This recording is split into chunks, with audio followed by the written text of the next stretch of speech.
Good evening. I'd like to call this meeting to order. Thank you all for being here tonight. We're going to ask Dr. Walski if he'll lead us in a word of prayer and the pledge. Everybody good? Dear Heavenly Father, we thank you for this beautiful weather we're having. We thank you for this break. We thank you for this board, the teachers, and this entire school system. We ask that you guide this board in making decisions for the school system, and we just ask you to protect us as we get ready for a big week with homecoming, softball playoffs, and everything else, and the students returning, Lord. And just be with this entire district as we celebrate these Teachers of the Year, and be with Katie as she moves on to the state level, and guide her through that. It's your holy and precious name we pray. Amen. I pledge Allegiance to the flag of the United States of America and to the republic for which it stands, one nation, under God, indivisible, with liberty and justice for all.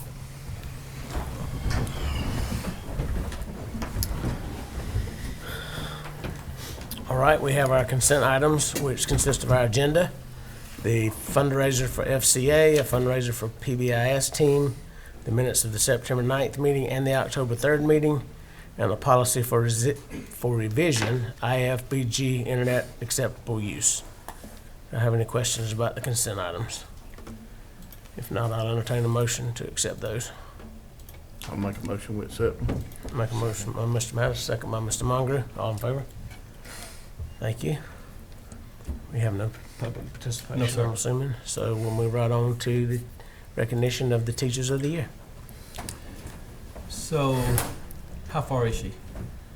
I haven't called her yet, but I was hoping that we could just go ahead and recognize Miss Wheeler and Miss Cook, and then when she comes in, we can do Miss Cook. We can do financials if you want to. Miss Parks just left the hospital with her husband, and he's been in ICU, I think, for the past couple of weeks. Wow. And so she is en route to this program. So I guess we do have Miss Wheeler and Miss Cook here. We can go ahead if you want to, and then we can recognize her when she gets here. Okay. But if possible, we would like a picture with all three together with the board. But if not, then we'll get your pictures. Or if y'all have a moment to wait and let's do financials and then do it all together, do you want to do You're that? good? Oh, thank you. I Are you appreciate okay? that. Okay, And then you go ahead and give her a call. okay. Find out where she is. Okay.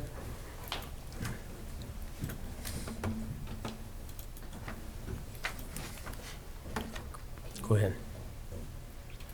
How could you get to it? Yes, sir. Let's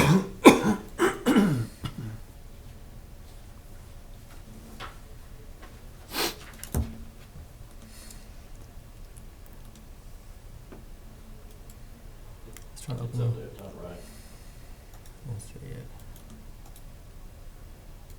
Or can you just get it down where it's... There it is.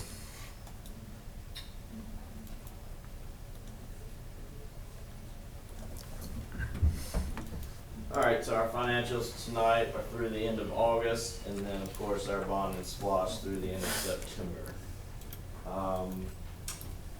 Looking at this, for our ad valorem, the huge jump in our ad valorem is due to the $69,000 we collected that what we were supposed to receive for 2024. The end of 2024, we got it and received it in August, so there's the massive jump.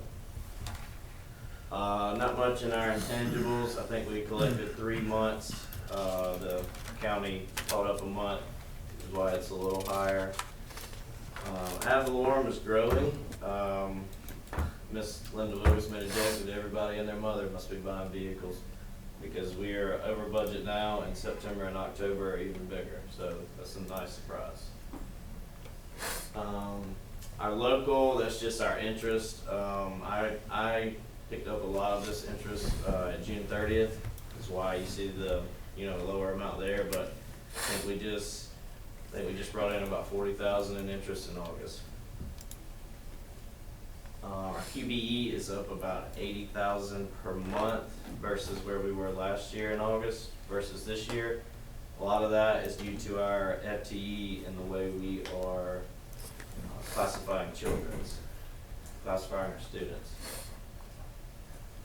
State grants is about the same. That's just a timing deal. And Medicaid, it started, about 2 weeks in August, so not much there. Overall though, you'll see a jump from last year to this year, and most of that is our ad valorem and our QBE. Expenses for this time of year to be under budget is very well. Couple highlights is our general admin is high because we've paid all of our workers' comp for this year.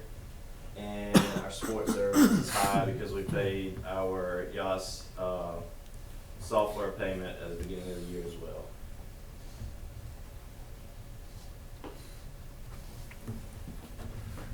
Looking at cash year over year, we're $500,000 higher than where we were. I think we're about the same with our SPOS funds. So, you know, if our SPOS gets passed, that'll be an extra $1 million in funding basically that we would have from the prior year.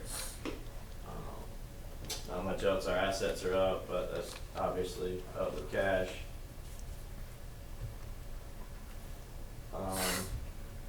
This is a timing difference, as you can see, or if you're looking from the outside in, you can see the deficit of $1 million and you would probably freak out. But as you can see, the deficit was a little higher last year. It's just, we're waiting on property taxes to come in. I think she said she just sent out bills and some people will pay, but obviously most will wait till December. And this year it's pushed back. I think you have until the end of the year, until December 31st to pay. So we may not see a lot of money until January. Capital projects, this is something that I had to do for our financials with the state. It was the way we classified the land. If I would have left it, they said it could mess with our equalization. And I took the huge assumption that we do not want to do anything to mess with equalization. So I moved that out of general fund and into capital projects. It's really just classifying where it is, nothing other than that. We can actually move the 14.5 in funds to capital projects if you'd like to have it back at the 153.5, but I just didn't see a big deal until we narrow in on a project that you guys want to fund. And obviously it does not include our transfer for this year. Our CPE the CEP is still doing very well. You see it's up about 3,000 meals from last year to this year. I guess that's kids getting familiar with it and eating more. But we also paid out about 11 grand total in retention supplements with their FICA and stuff as well. So for this to still profit almost 27K was kind of unexpected for this month.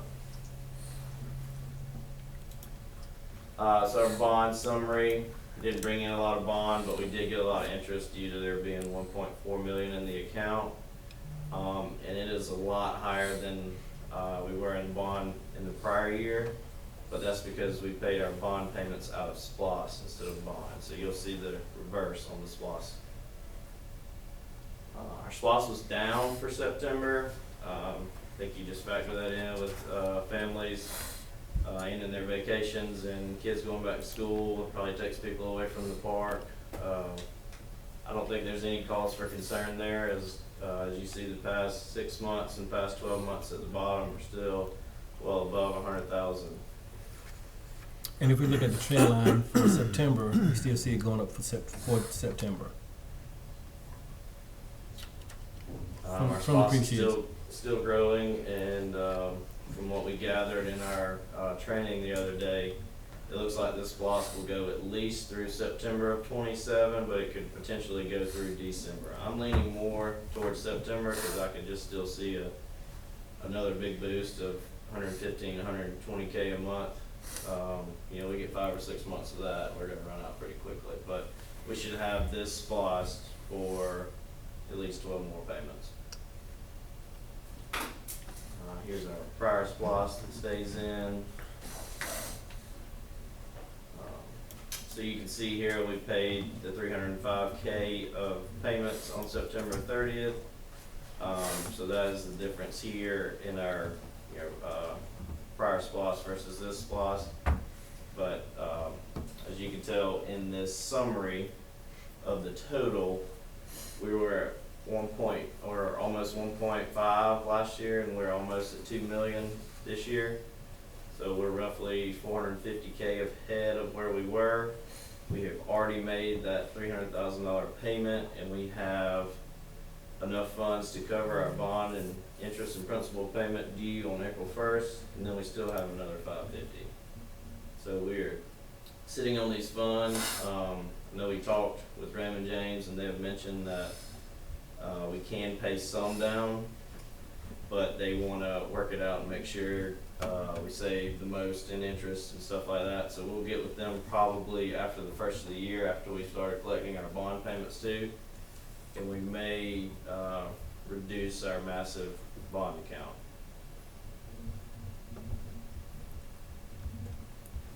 So the SPLOST resolution, we continue to harp on. This is something that it would be greatly beneficial for the school system. It will be in November's ballot, so this is the last month presenting it. I can't stress enough, it's not a tax increase. We are collecting our 1% now, and it will stay at 1%. So it's just a continuation. The only difference is we can use this in times of need for repairs or, you know, any other projects that, you know, that we may need to dip into other funds for instead of using our reserves or something like that. It's just a huge, just a vital piece for our property tax owners mainly. So what would it be?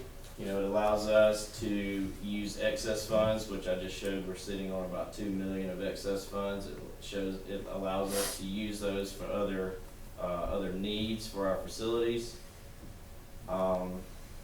Without this, I think we would basically have to increase 2 mills instantly to cover our bond. So it reduces our property tax burden by 2 mills instantly. As I've mentioned before, there's no change in the sales tax rate. We have been at 8%. We are staying at 8%, at least for the next year, whether this passes or not. And a vote no, it just, you know, our bond on the school is like a big mortgage. So if it's not paid out of sales tax, it will have to be paid out of property tax and out of our reserves, and the bond payment's gotta be paid one way or the other. So we can pay it with sales tax, or we can pay it out of property taxes. So the reason we stress so much that we are having a continuation of sales tax is because the county and city are doing a joint increase, and they are electing to go up from 8 to 9%. But theirs has a benefit as well. So theirs is being described as a second rollback. Every year we get a rollback rate, and that is supposed to be the difference that the property values have increased, and you're supposed to roll back your millage rate by that amount. They have a second one now, and with us collecting 100K a month, that's roughly 3 mills of tax that they could save property tax owners. So it's really a big deal of whether you like paying sales tax or paying property tax. It's gonna come out one way or the other. Sales tax is huge for us because it's not just our residents, other residents pay it to pass through here. And to me, this could be a big benefit for our county and our school district.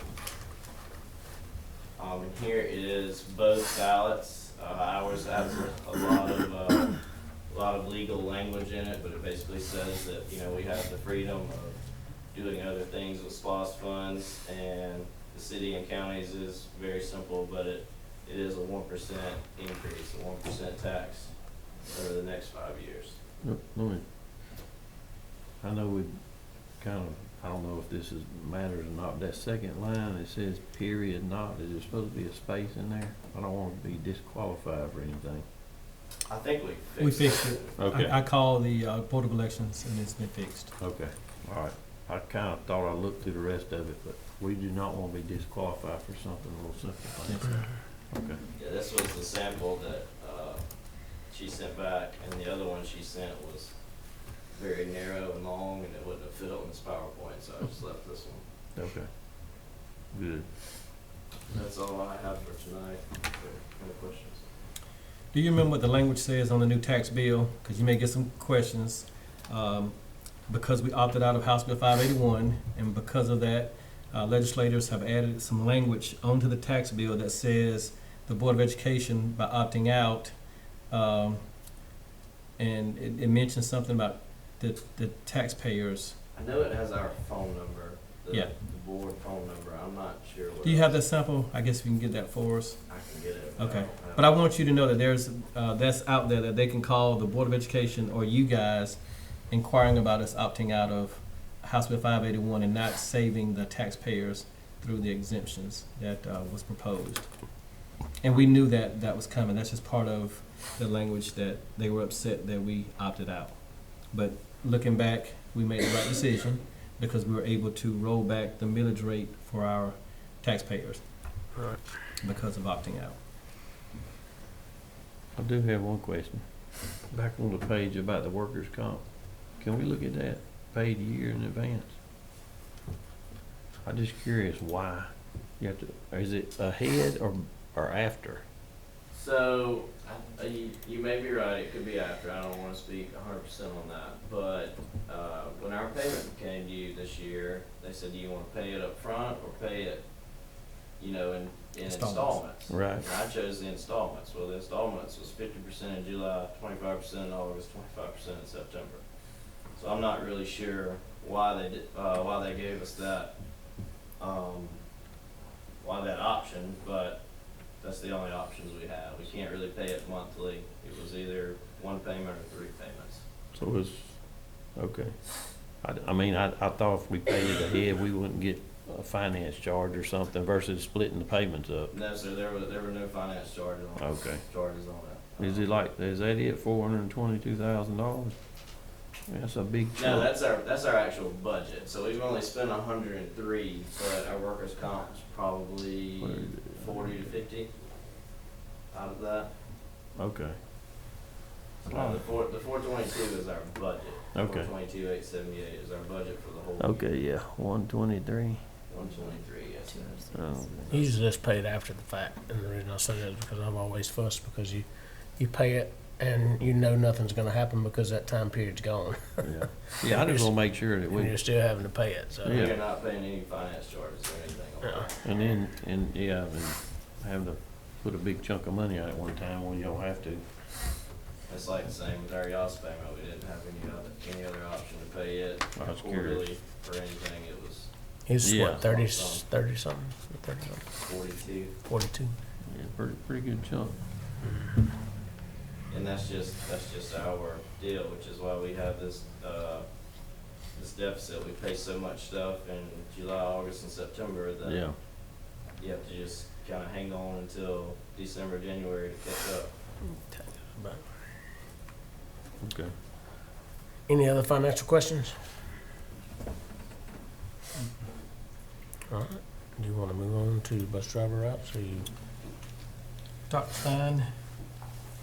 She says you're 20 minutes that line. I called, I think, like right at 5:02. Okay. Move to the next item. Let's- Let's give her about 10 more minutes, if y'all don't mind. Sweet little Mr. Cook. All right. All right, our next item is our bus driver routes. Okay, in looking at that bus driver route supplement, policy, the board is to kind of look at this annually, just to see, if we need to increase it, or just kind of, keep you in mind, keep you guys aware of the cost for long distance versus short distance trips for bus drivers. So I have, some slides up here. And of course, it will be slower than normal. All right, so we looked at 3 options. Let me make it a little bit bigger. Please. All right. So this is the current amount, current pay for extended routes.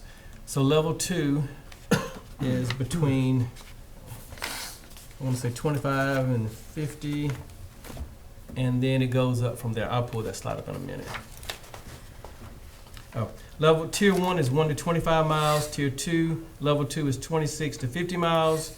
Tier 3 is 51 to 75 miles. And Level 4, Tier 4 is between 76 and more miles. So this is the current pay that the drivers get for driving extended routes.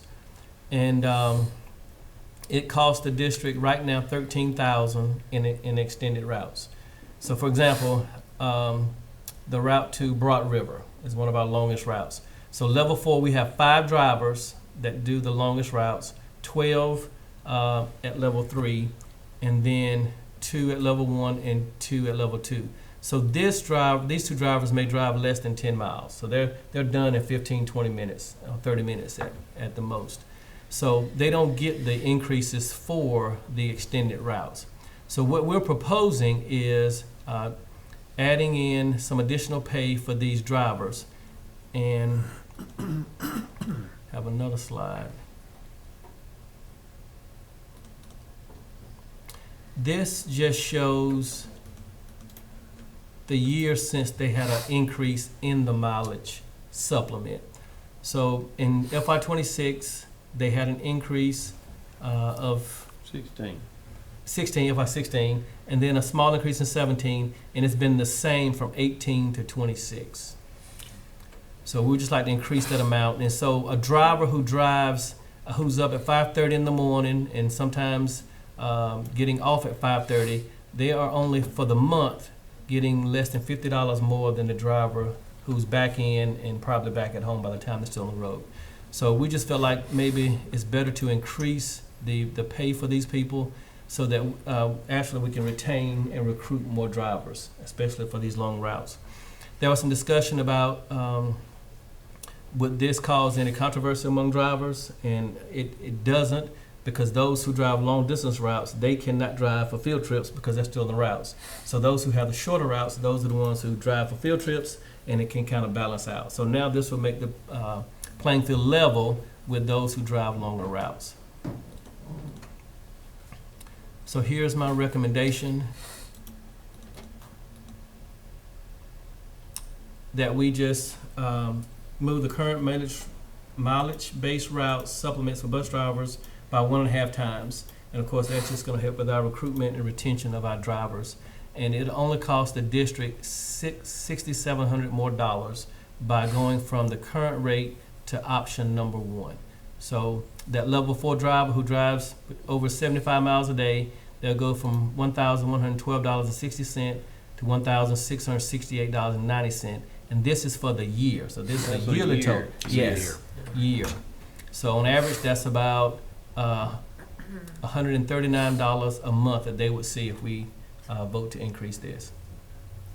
So 67 is a year. Is that right? Sir? The 67 right there? 6,700.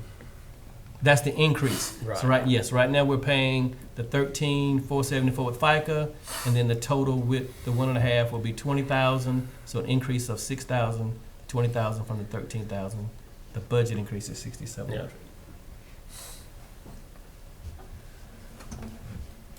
And I didn't realize how much the bus drivers have to do with the pre-trips. I do have Mr. Wheeler here who drives a bus, but just the pre-trips, before they even get on the bus, they have a form to fill out and check off that all the lights are working and there's gas and all that stuff, and make sure the seats, there's no child on the seat when they get off. So it's a lot to driving now than in the past. We just kind of want to show our appreciation to our bus drivers. So it seems to me like, how many years? 8 years since Yes, sir. they've had a supplement raise, so they got some form of raise from. Their salary. Yes, Their that's right. salary, yes, sir. But in this particular situation, they're doing the whole package is, I guess what I'm saying is we need to review it more often, right? That's correct, yes, sir. Okay. Yes, sir, absolutely. Shame on us. Well, shame on the superintendent for not bringing it to your attention. So from this point forward, we'll make sure Yeah, annually we'll look at it. Right. But you can see their salary. I think this is the COVID era when they did start seeing some increases and when the state started giving raises. So this is the salary. So the bus drivers from 16, salary of $8,900, and now $10,800. So a little under $2,000 in 10 years. And then a local supplement you can see has increased from 1242 in 16 to 2922. So All So right. that salary is an annual salary? yes, sir. So if you take this salary, local salary plus local supplement, and if I drive over 76 miles, you add that to it as well. So a long distance driver, this is almost 15,000. But if it's a short route, then it's 13,744, and they don't get the supplement. Okay. So can you go back to the screen about how it's gonna cost, how much more, $6,700 a year? Yeah, 6,700 for the whole year. right. Yeah, yeah. Once if we increase by 1.5. Okay.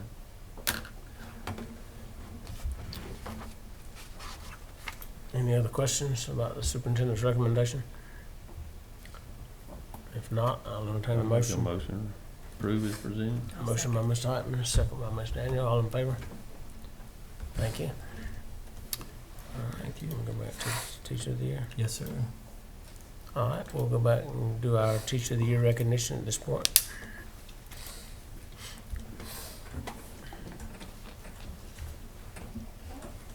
So we just want to recognize you guys again. I know we did our celebration and several of you were there as well the other day. But our Teacher of the Year for the whole district is Miss Katie Cook and for the elementary school. And then we have Miss Corliss Parks for the middle school. And then we have Miss Amy Wheeler at the high school. I'm gonna hand you guys, especially the celebrities, this piece of paper. It's not fancy. But I was trying to think of, what to talk about tonight. And all of you guys have several degrees and accolades and all the things, right? And the beautiful biography that we could talk about, years of experience, the whole 9 yards. However, you all told me that the most important thing to you was what the kids said, and then also the principals, right? So I just wanted to go through that real quick and kind of give you a rundown of what that was, because I know some of you probably couldn't hear all the videos that well that day. And I also have copies if anyone else would like to look at it while I'm, okay? You got one? Okay. I have a couple of people. All right, so for Ms. Cook, Dr. Goldman had said that she's an invaluable instructional leader who supports other second grade teachers, supports whole school progress and leadership. She's a dynamic teacher who is organized, thorough, detail-oriented, a great collaborator and teammate. She's dedicated and loves her students and is inspiring to others. She draws from a multitude of experience to support students with the most needs to the students who need to be accelerated. She's a wonderful wife, mom, daughter, and family member. Her students say that she does group things, different stuff, and fun stuff. Going outside the recess and eating donuts are a few of those. She does cool experiments with her class, and she is nice and fun. She's really kind, helps students read, and does really fun crafts together in class. Ms. Parks, again, has many accolades and things we could read off, but what her principal, Dr. Walski, says about her is she is a great communicator. I'm sorry, Mr. Tankersley says about her. She is a great communicator who builds relationships with students and their parents, texts, calls, and keeps parents in the loop. She founded and continues to support the club Girls Empowerment Movement Gym. Spends time empowering the young ladies with after-school activities, going on field trips, and building relationships. She contributes to the whole school and development of students as a color guard coach or band as well. She devotes a lot of time after school to band/color guard and developing students' skills. One of her students says she is the best. Just simply put, he yelled out, she is the best. She helps students with math, science, and social studies work. She assists students with technology like the smart board work. She's very patient with her students. Great girls group. One of her color guard members said with Jim, they do fun group events for students to get closer, like Urban Air, and then also supporting their mental and physical health, using smartwatches with girls to track steps and fitness. She meets a variety of student needs as a color guard coach. One thing I wanted to note is that, when they were, Kishana was actually the one talking about Jim's color guard. you know, she was talking about the other needs that you met. She never mentioned anything about color guards. So I thought that was pretty special because that's what a coach is for. Ms. Wheeler, Dr. Walski, noted that she's a phenomenal person, teacher, and mentor. She goes above and beyond in the classroom. She comes to administration with questions, comments, and concerns. She is never afraid to ask, which is a great leadership trait.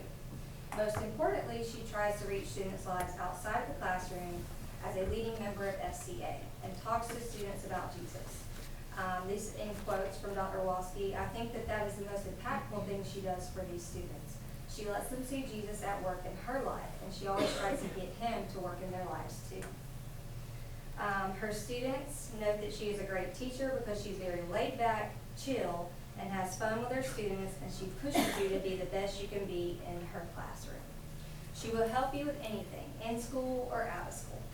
Makes things easy to understand, uses hands-on learning, like labs, which greatly helps her students grasp content. She explains things on a deeper level to help understanding. She is very kind. She is there for you when you need help with something and never complains. She is one of the best teachers I've ever had, quote one of her students. She's an amazing teacher.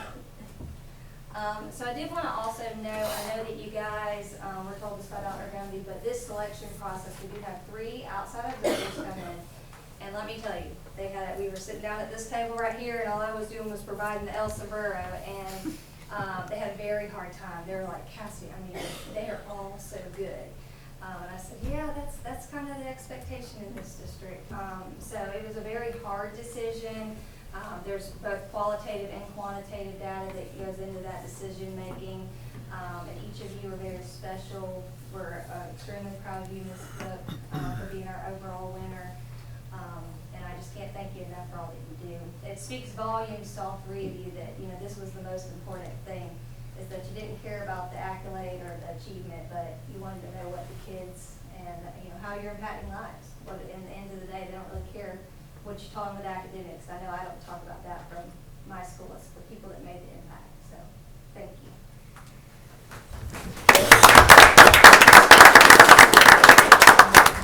And because this is so special to us in the district, I do want to give this time to the teachers of the year. If they want to come forward and say something, we do want a picture at the end with all 3 of you and with the district winner. So, Ms. Wheeler, if you want to, please come forward.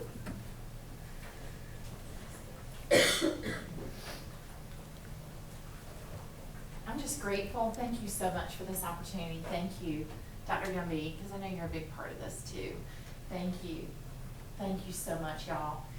This county is a great place to work. So I have worked somewhere before. It is a wonderful place to work. So let's keep it special. Let's keep showing up, keep guarding what we have, help us to grow, help protect our students and our teachers. So just keep doing what we're doing. I love it here. I think I can speak for probably all of we love our jobs. So we got a good thing going. We're not a huge county. We're on the cusp of one, but let's just keep it going. It's a great place. Thank you. Thank you. It's a great place. Congratulations. Ms. Parks? I know I put her on the spot. She's kind of shy. Not emotional, but I would just like to say I'm thankful for the opportunity, and I do love working here. This is my only district that I've worked in, and I just love the kids and the community.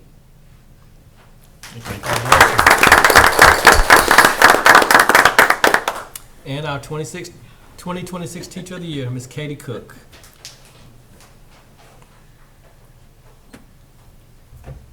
Did not mean to take the mic the other day. I had no intention of speaking, and I really don't even know what I said, so I'm not even sure what I'm going to say right now. But I remember saying thank you, and I'm just so thankful to be here in Lincoln County, and I have taught several other places, and there's nowhere I'd rather be than right here. It's where we'll stay. So I hope I get to for a long time.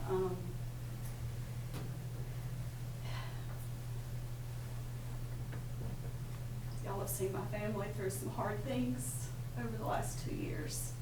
some health things with Went last year, and then losing my parents this year.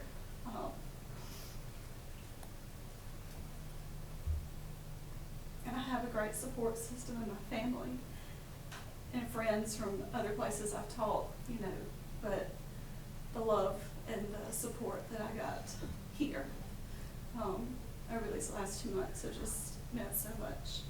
You know, even getting an email from Dr. Gumby saying, do what you need to do, you know, that just meant a lot. Of course, I couldn't stay away too long. Needed to be back with my babies, but I've taught so many, I'm not sure what I'm about to say, but I've taught so many of the teachers' kids, and that's what I meant to say thank you the other day, that so many of them have come through my classroom, and I've just really loved getting to share that here, but I don't know, I just love it here, and thank you so much. I appreciate it. It's been a wonderful honor, very surprised. I was not expecting that at all, but I mean, just with the quality of teachers that we have here. I didn't expect it the day that it happened. Dr. Goldman made the announcement and I was in the bathroom, so I was not expecting it at all. But, you know, it just, I don't know, it means a lot. It just means a lot. Appreciate it. Thank you. Congratulations. Board members, if we can line up here, and the 3 teachers of the year, we'll do the picture.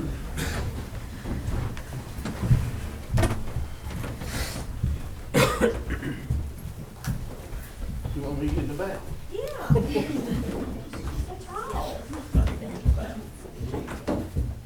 Come on, Doc, where you gonna get in front?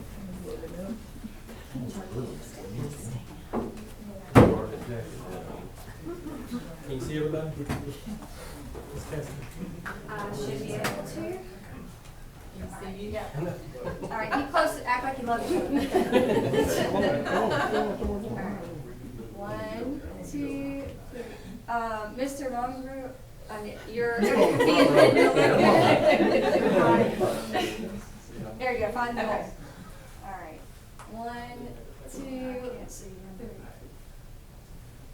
I can't see you now. We all want to face forward, and you can just stand right here and go. Where you want me to go? Right here?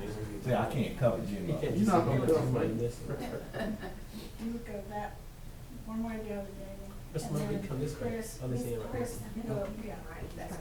Put that line up. So I can see it all. Perfect, yeah, that's better. That it?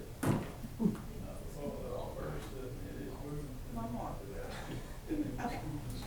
Thank you.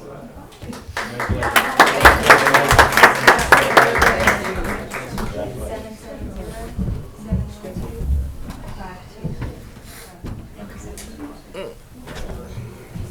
I could send some back to you too. Yes. Under the desk right there. You remember Dexter Parker? Oh, yeah. That's her husband. Yeah, I didn't know he didn't say that. Thank you all. But he had a stroke or something. I didn't know Dexter was on.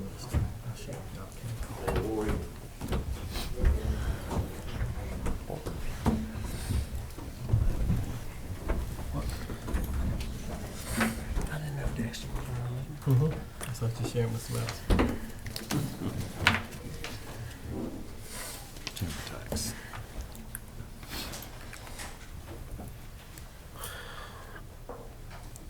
All right. Our next item is House Bill 223, timber tax relief. All right. I'll be the first to admit I'm not an expert in timber tax. However, House Bill, the state of Georgia, in the last session, created this for homeowners with standing timber. So, the state of Georgia recently passed legislation allowing local taxing authorities, such as the Board of Education, to waive timber tax fees on trees damaged by Hurricane Helene. In conjunction with this, the state has established a grant program that enables the local entities to apply for the reimbursements of the waived timber tax. So there is a process of how an individual will get the form, submit it to the Department of Georgia Forestry Commission. The Georgia Forestry Commission will validate it, and then the individual will get the form back, and then the form will be given to the tax commissioner so that their taxes can be waived. If they've already paid for the taxes already, then they will be issued a refund. And then the Board of Education then will apply for a grant to get those funds back that was waived. So I'll need two motions. One, to approve the resolution that we have presented here, and then another motion to allow me and Mr. Cox to apply for the reimbursement through the Department of Revenue. So I do have several documents here. I hope you had a chance to look at it. Just a lot of information on timber tax. There was a lot of information about how much the timber tax we receive here in the county. But the main thing, there's an FAQ for those who are watching. If you want to go to our website, you can actually see all of the information about this particular waiving of tax. So just entertain those two motions. Okay. But if you have any questions, I can answer those questions, hopefully. All right, so the first motion is to approve this timber tax resolution, is that correct? That is correct. All right, I'll entertain a motion to approve the timber tax resolution. Make a Motion by Mr. Heitman, second by Mr. Madison, all in favor? Thank you. And then also, I'll need a motion to give Dr. Gumby and I the right to Apply corresponding reimbursement grant. I make a motion that we authorize the board and superintendent to apply for corresponding reimbursement grant through the Georgia Department of Revenue. Second by Mr. Madison, all in favor? Thank you very much. I could read too. Y'all made that easy for me. Very good. Appreciate it. All right, our next item is discussion of coach's requirement to obtain a CDL. All right, so this will just be discussion for us. And as we continue to look for drivers, I think currently we're still 2 drivers short from being fully staffed. We just had one to resign, and so I think we're still two short. So in an effort to try to get drivers, there was some discussion about coaches obtaining their CDLs so that when in the afternoons, they can drive their own bus, and we don't have to double and triple route our kids in the afternoons. So just discussion. How do you feel? I think in the years ago, maybe 8 to 10 years ago, it was required that coaches have CDLs, and maybe even longer. So just conversation for us to have. So moving back, and some of the backup information for the bus driver. I think I saw where one driver who had like 4 or 5 routes, is that right? Probably short ones. That's 4 different drivers. The numbers that you saw? No, this was, I looked at a list that had the different routes, and it was one name on there like 4 times. So I didn't know how, I'm thinking just 2, we only need 2 bus drivers? that's correct. Okay, Only 2 drivers short for having our 20 routes covered. okay. And I think the particular driver you're looking at, I think she drives Sand Hills bus, she drives a morning route bus through the daycare centers, and then she's covering for an afternoon, Okay. covering for another afternoon route. But Okay. coaches getting licenses is not gonna solve that problem. No, the 2 bus drivers. No, not the route problem. Yeah, not the route. Unless, so in Burke County and other counties, teachers and bus drivers, teachers and coaches can drive a route in the morning. We just have to be very flexible. Principals will have to be very flexible with their schedule to ensure that we don't lose instructional time. So I think the buses leave here in the morning at 7:30 from the high school, and they leave from the elementary about 7:45. So then their teacher, if they're driving and their teacher, they'd have to just leave the bus at school probably and go right in to teach. And our principals can work that out to where they won't have a duty, but we can make it work. So right now we have Mr. Patton, who's driving the Broad River trip. He lives on that end. So that is really helping us, since that is the longest route. And then he gets off the bus from the elementary school and he just parks the bus in the back. So would we supplement the coaches? I mean, like saying, you know, coaches driving to a soccer game or a football game or whatever, would we supplement them just like we Yeah, do? well, you pay them. I would think So, so. yeah, that's part of the discussion. So my question is, you know, and I guess I'm just thinking out loud, before we made it mandatory, would we like to throw it out there and see?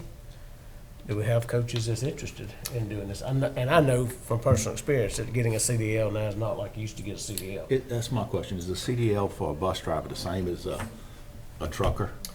I think you pass the CDL, but then you have to get the B endorsement, which is bus, and you have to drive with kids and without kids, and then you also have to. Plus they all got air brakes too, correct? Yes, Yeah, so you got a. and you then got a- propane is different too. You got a CDL, you got a passenger endorsement, and you have a air brakes. And so I know that that's, you know, it's not what it used to be. It used to be fairly simple, but it's not that anymore. So I didn't know if we, you know, throw it out there and see that we have some interest. I don't know. I don't know how we. It's just hard for me to believe that we got 8 or 10 football coaches going to a football game and we had to get a bus drive off a route to drive them. You can't tell me anything's right about that. Yeah. I mean, and we're short of bus drivers. They always drove us 40 years ago. Yeah, they did. We didn't ever have a problem with it. And I don't know, did they have a city? Did they have a CDL? You had to have a bus Yeah. driving license, yeah. Yeah. Only if you got stopped. Yeah, that's right. That's right. That's the truth. I think Dr. Walski, so with football, I think they take 2 buses. The band now takes 2 buses. The cheerleaders have a bus. Wow. And then we, I think that's 5 buses. And so that's definitely pulling someone off the route if we have to go to towns or somewhere at least 2 hours away. And the game starts at 7:30. We would need to be there by 5:30. So that Doesn't really affect varsity football because of when they leave. It affects JV is what it would affect for that, and other sports that have to leave early. Football never has to leave early. I think the earliest they left was 4:30. I was thinking towns, somewhere like towns. Towns, we left at 3, I think, something like that. That's been 3 years. Yeah, I was gonna say we haven't played them in football in the last couple of years. So if we had a coach that was willing to get his CDL, we would pay for that, would we not? We would just have Want to. discuss it, or? I would want to talk with legal because they're actually getting paid a supplement.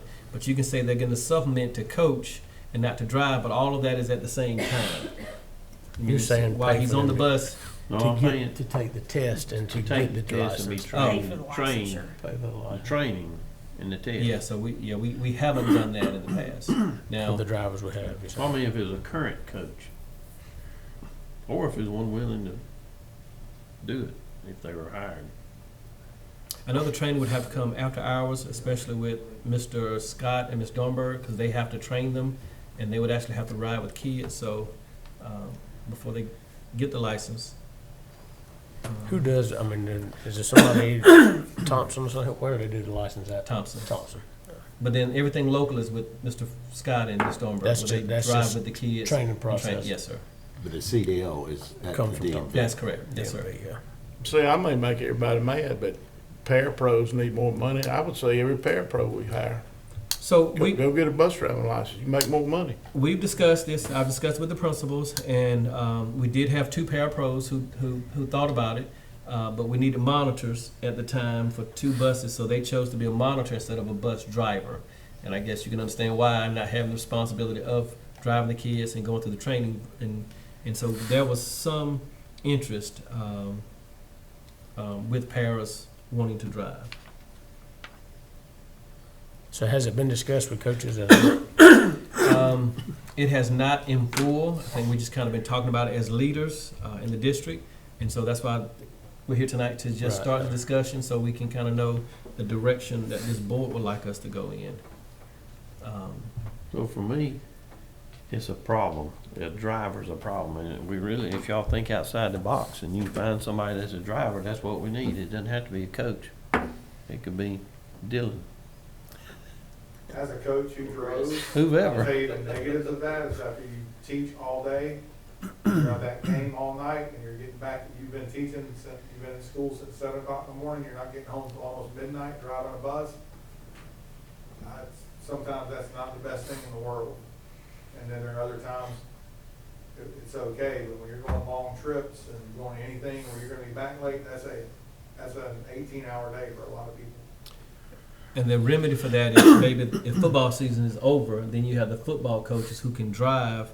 If we don't have enough drivers, from bus drivers, then a football coach could drive the basketball bus. It's just a problem. It's gonna get worse. It ain't gonna get better. Well, can you pay enough for drivers to be here? We have extra substitutes. That's the question I'm asking now. Is it the money? Well, we've increased it. I think a year ago we increased the driver right. pay. Right. We're increasing the supplements tonight. So You we think can this see. is gonna help to get more drivers in here, increasing tonight? You think that increase will make a big difference? I believe so. I mean, I think the whole appreciation thing that they know we're thinking about them, and that we want to do right by them, and we want to pay them a decent wage.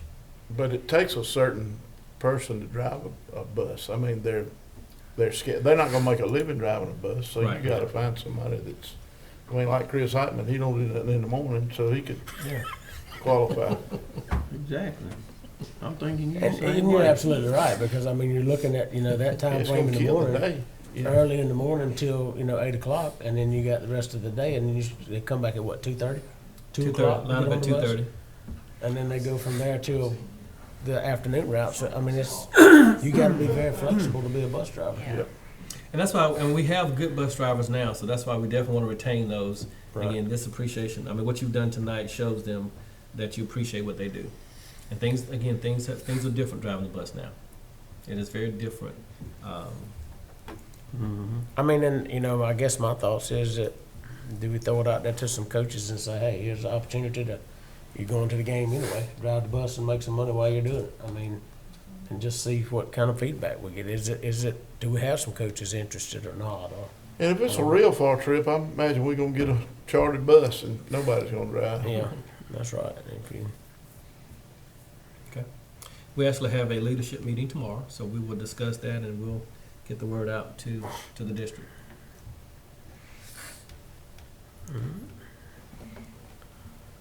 there's no Just make sure they know they will get paid. It's not, a free. Oh, yeah, Yeah, that's right. Yeah, there'll be a supplement for it. When you have your leadership meeting, please let all of them know that I'm not running in November for election.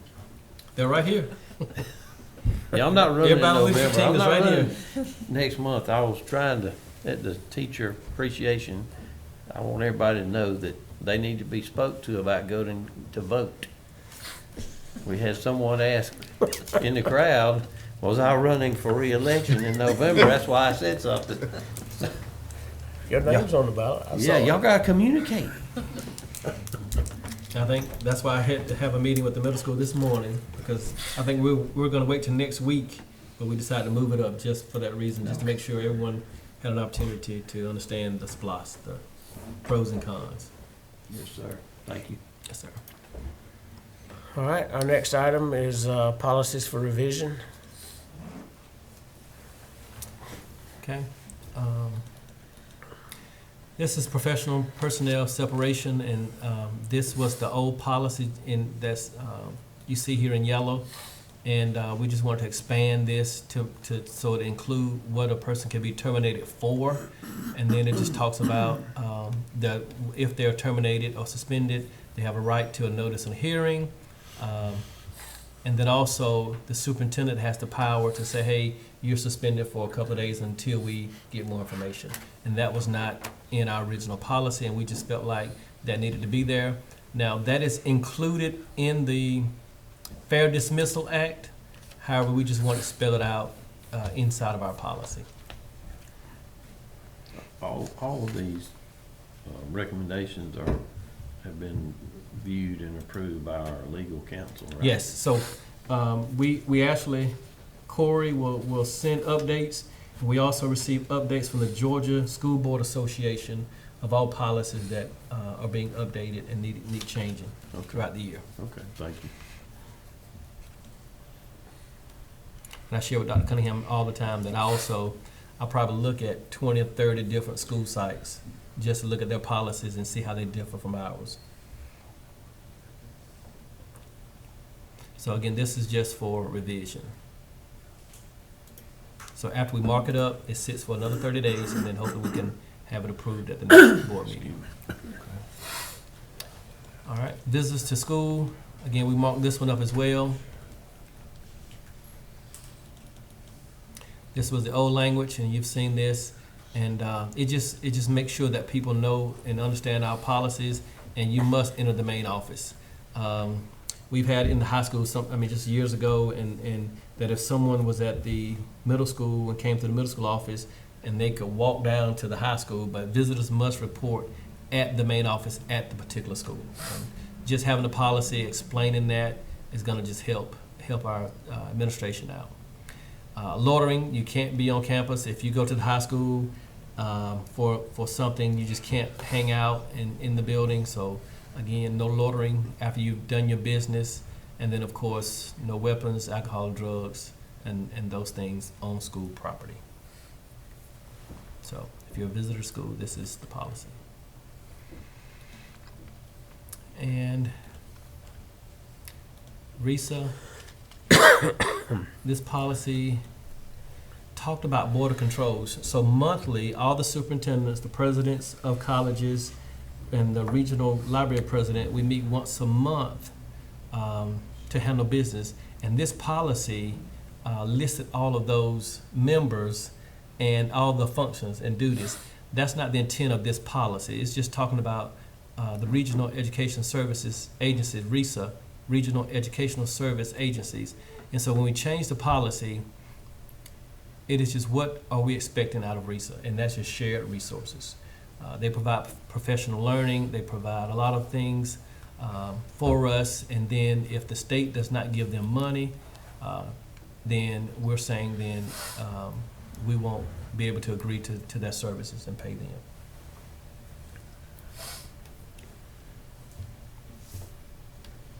All right. Our next item are the policies for review. Okay.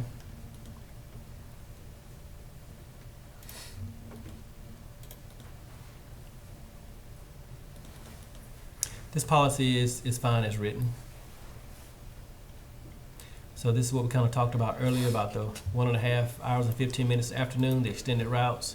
And then it does say, again, Mr. Heitman, that the board will review it in our budgetary process each year. So we'll make sure we look at that every single year.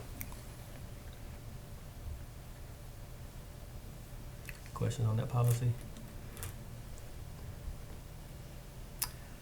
And ISS, I think most of you are familiar with ISS. It is a place at the schools where if kids misbehave, instead of suspending them, they can be isolated in a particular room in the school day. They'll still receive all of their instruction. They'll receive all of their work from the teacher, and we do have a teacher/facilitator who makes sure that they get their work done. And Dr. Walski, help me out. If they don't finish their work, I think they have to stay in there until they finish it. So it's not like I'm gonna go and I'm not gonna do anything. I'm just gonna try to sleep. You must do the work before you actually allowed to leave ISS. And parent conferences. Not many districts have this policy, but it's understood. And again, we can talk about this. I just want to keep it in here because it's just a policy that this board is saying we need to try to have parent conferences. We want our parents to be involved in their child's education, and just giving them a report card is not going to do it. Sometimes we need to have conferences, whether they're good or bad, to let the parents know the happenings in the classroom. All right, and then item 13, proceed to move. Okay. Go ahead. The guidance policy, we want to move that. We want to move that policy to procedures. These are just good procedures of what we should do in a guidance program. And the middle and all three schools do a great job with this, of the procedures of guiding students, whether it's 8th graders coming to 9th graders, whether it's elementary going to middle school. What should happen? What should we be doing? What records should we be checking? And so at all levels, how can we assist kids in completing high school and helping the whole child? And so we just want to move this to procedures, because that's what they are, procedures.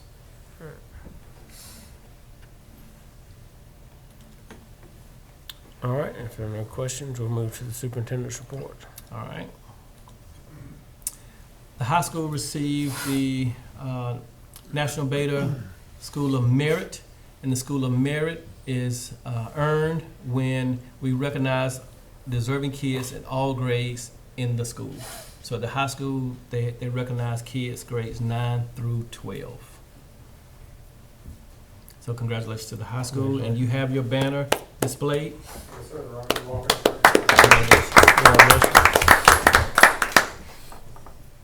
All right. Our softball team.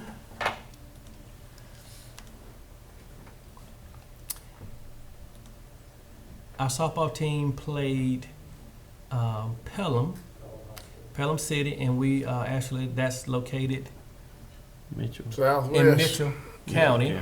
And you can see how far that is from us. So congratulations, they won their first round. And then next week, Sweet 16 in Tryon in Chattooga County. So you can see the distance they'll be driving across the state, trying to win that championship.